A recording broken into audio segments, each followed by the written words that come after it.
We looked at SOHCAHTOA. Today we're going to focus on CA, which stands for cosine of an angle is equal to your adjacent side over your hypotenuse. We're going to look at our example focusing on reference angle A first. The reference angle is always written after the trig function. We label our sides. We need the adjacent side, which is 5, because it's next to that reference angle. It's one of the sides of the reference angle. The other side is your hypotenuse.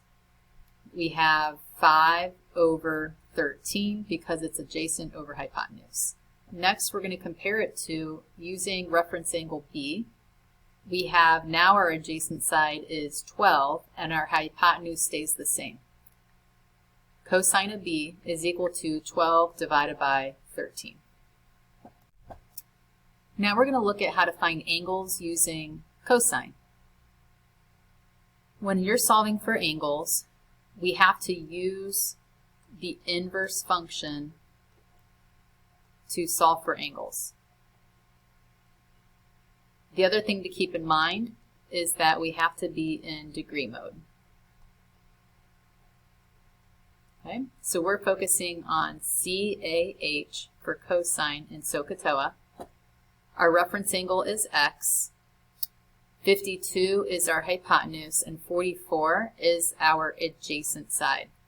So we have cosine of X is equal to 44 divided by 52.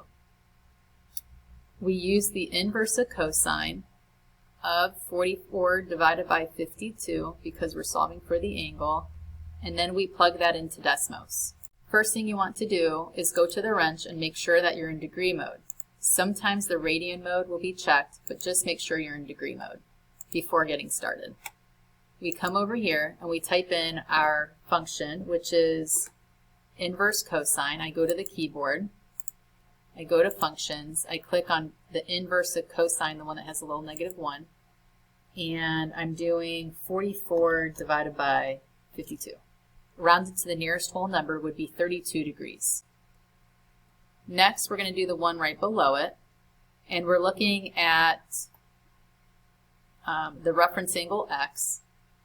19, because it is the other side of the reference angle, that would be your adjacent side because the other side is always your hypotenuse.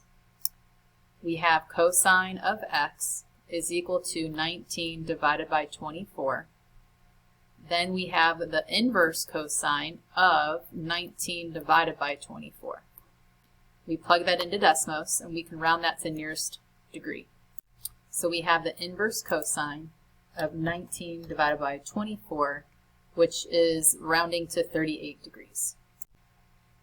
Now we're going to take a look at how you solve for sides using cosine. So if we take a look at the next example, we use our reference angle 62.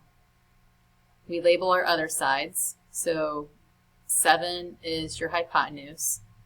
X is the other side that makes up that reference angle. So X is called your adjacent side. We have SOHCAHTOA, so AH means cosine, Ka.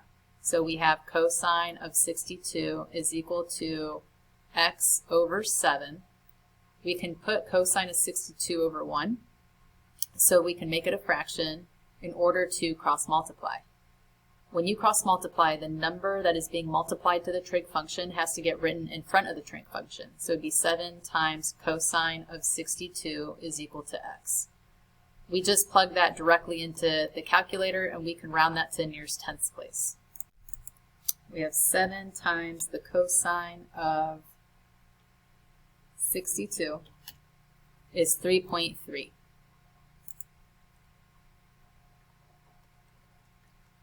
And then finally, number 12 is our last example solving for sides. We have our reference angle 24. The hypotenuse is X. The other side touching the reference angle, which is next to it, would be our adjacent side, which is 27. AH, I look at SOHCAHTOA. That's part of Ka, so that means it's cosine of 24 is equal to 27 divided by X. I put cosine of 24 over 1. I can cross multiply. I get x times the cosine of 24 is equal to 27. I divide by the cosine of 24 on both sides. And then I plug in 27 divided by the cosine of 24 into Desmos, or your calculator. So 27 divided by cosine of 24. To the nearest tenth, that'd be 29.6.